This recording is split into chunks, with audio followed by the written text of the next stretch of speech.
Israel ফিলিস্তিন issue নিয়ে যুক্তরাষ্ট্র ইসরায়েল দীর্ঘদিনের শক্ত বন্ধন ফসকা হওয়ার আভাস পাচ্ছেন বিশ্লেষকরা। যুক্তরাষ্ট্র ইসরায়েল এই দুই দেশের শীর্ষ পর্যায়ে এই নিয়ে উস্কানিমূলক বাক্য বিনিময়ও হয়েছে। এর মধ্যেই যেন আগুনে ঘি ঢাললেন মার্কিন সিনেটর লিন্ডসে গ্রাহাম। তিনি গাজায় পারমাণবিক হামলা চালানোর বুদ্ধি দিয়েছেন ইসরায়েলকে।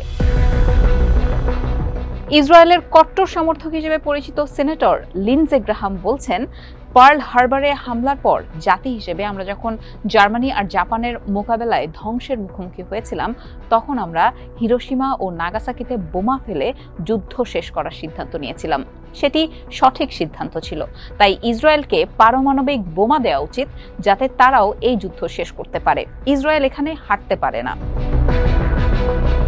এ সময় বাইডেন প্রশাসনকেও এক হাত নিয়েছিলেন লিন্ডসে গ্রাহাম। গাজার দক্ষিণাঞ্চলের শহর রাফায় ইসরায়েলি সামরিক অভিযানের বিরোধিতা করে ইসরায়েলকে অস্ত্র সরবরাহ বন্ধ করার সিদ্ধান্ত নেয় বাইডেন প্রশাসন। এই সিদ্ধান্তের তীব্র সমালোচনা করেন লিন্ডসে গ্রাহাম।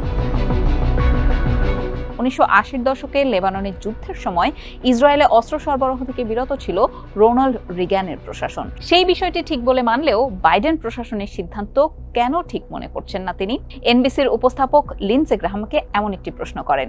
এই সময় সিনেটর গ্রাহাম আবারও দ্বিতীয় বিশ্বযুদ্ধের কথা টেনে আনেন। তিনি পাল্টা প্রশ্ন রেখে বলেন, কেন আমেরিকার পক্ষে তাদের অস্তিত্বের জন্য হুমকি হয়ে ওঠা যুদ্ধের অবসান ঘটাতে হিরোশিমা ও নাগাসাকিতে দুটি পারমাণবিক বোমা ফেলা ঠিক ছিল?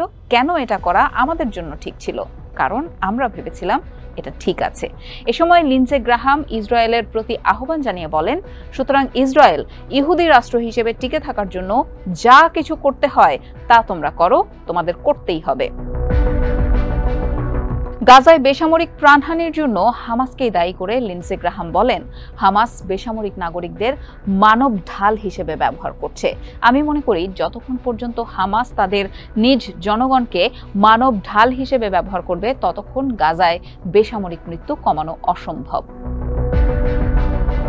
মার্কিন এই সিনেটর আরও বলেন, বেসামরিক নাগরিকদের ঝুঁকিতে ফেলার জন্য কোনো শত্রুপক্ষের হামাসের কাছ থেকে এমন নির্লজ্জ প্রচেষ্টা আমি যুদ্ধের ইতিহাসে কখনোই দেখিনি। হামাসের পক্ষ নেওয়া মানে গোষ্ঠীটির এমন আচরণকে পুরস্কৃত করা।